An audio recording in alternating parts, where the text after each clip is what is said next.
There is an increasing yearning for a simpler way of living, although many individuals find it challenging to articulate the reasons behind this desire. Not simplicity defined solely by aesthetic minimalism. Not restraint viewed as a moral endeavor. Something more subdued than that. A yearning for reduced internal pressure. Less cognitive overload.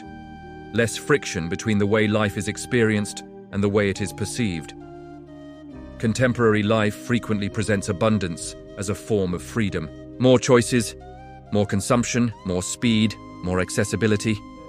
Yet, many individuals navigate through highly optimized lives while bearing a constant sense of mental congestion, not due to a lack of comfort, but because the act of accumulation impacts the mind as significantly as it does physical space. Each object, obligation, subscription, platform, and decision fosters a subtle psychological connection. Over time, these connections begin to occupy the inner landscape as much as the external one. The more profound issue is not consumption itself. It is the unconscious act of accumulation. Modern systems are structured around growth. More products, more stimulation, more convenience, more responsiveness. The underlying assumption of this framework is that greater access inherently enhances life. However, from a psychological perspective, unlimited access often yields a contrasting outcome. Continuous cognitive engagement. Every possession demands a certain level of attention. Every digital space leaves behind a low-level mental residue. Every unnecessary obligation quietly disrupts focus. Individually, these burdens may seem minor. Collectively, they influence the emotional climate of everyday life. The mind starts to carry more than it can process clearly. This results in a subtle compression of consciousness.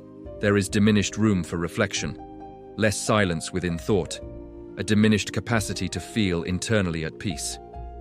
Furthermore, as contemporary society frequently regards busyness and accumulation as indicators of advancement, this compression becomes a standard practice.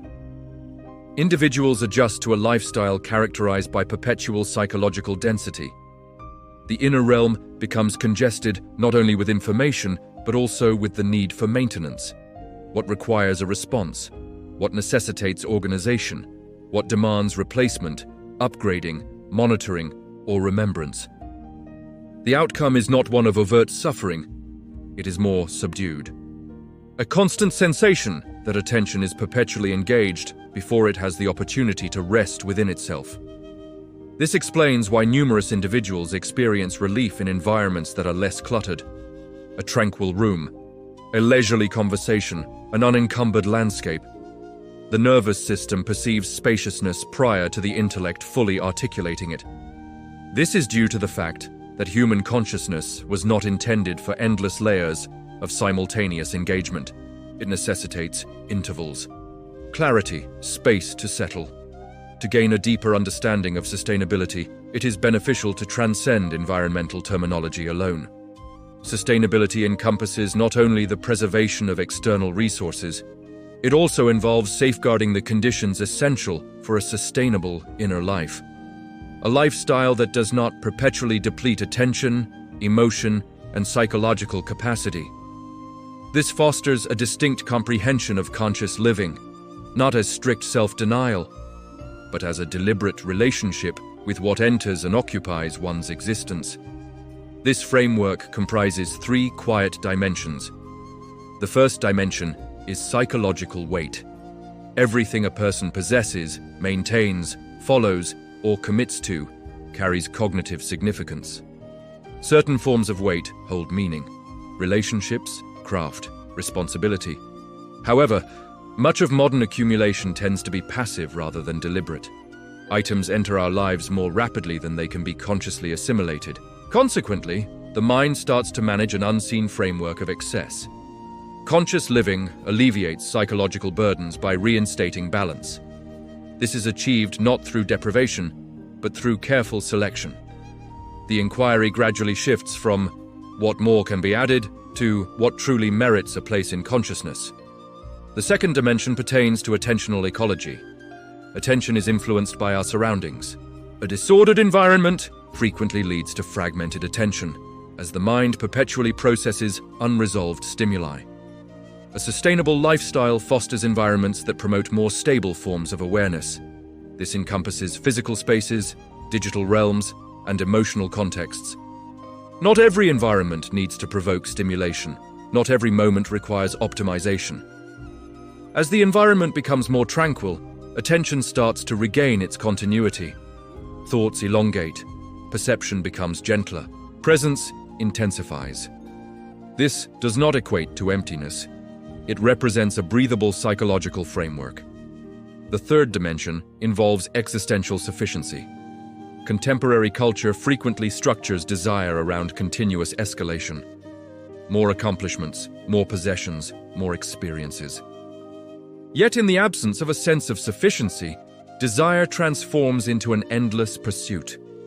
The self remains psychologically oriented towards the future, awaiting fulfillment through accumulation. Existential sufficiency disrupts this cycle. The acknowledgement that a life of significance is not solely achieved through relentless growth is essential. At times, true depth arises from constraints, by staying with what is already present long enough for its worth to be recognized. A sustainable inner existence relies on this capability. Otherwise, focus remains perpetually scattered across envisioned future gains instead of being anchored in current experiences. These three aspects, psychological weight, attentional ecology, and existential sufficiency, transform the very concept of sustainability. Sustainability shifts from being merely about external virtues to emphasizing internal harmony. It represents a lifestyle that maintains openness within consciousness, a life that can genuinely be lived without constant mental pressure. This may be increasingly vital as the contemporary crisis extends beyond environmental issues. It encompasses existential overcrowding, an overwhelming influx into awareness, a scarcity of settling into significance. Here, sustainability begins to take on the characteristics of a form of inner luxury, not luxury defined by limitless abundance, but luxury characterized by liberation from excessive psychological engagement, the luxury of sufficiency, sufficient belongings to sustain life without monopolizing attention, sufficient silence for contemplation to deepen, sufficient spaciousness for the nervous system to remain at ease within ordinary life. These conditions are becoming increasingly uncommon, as modern systems frequently favor density over spaciousness, speed over stability, expansion over coherence. However, consciousness reacts differently than markets. The mind's tranquility is not assured by increased access, which often leads to fragmentation. Conscious living, characterized by restraint and the maintenance of unoccupied spaces, fosters clarity and enriches experiences. This deliberate calibration of life minimizes psychological overwhelm and enhances clear thinking. Sustainability, therefore, encompasses the protection of both the external environment and the inner conditions necessary for psychological well-being, highlighting spaciousness as a significant form of modern wealth.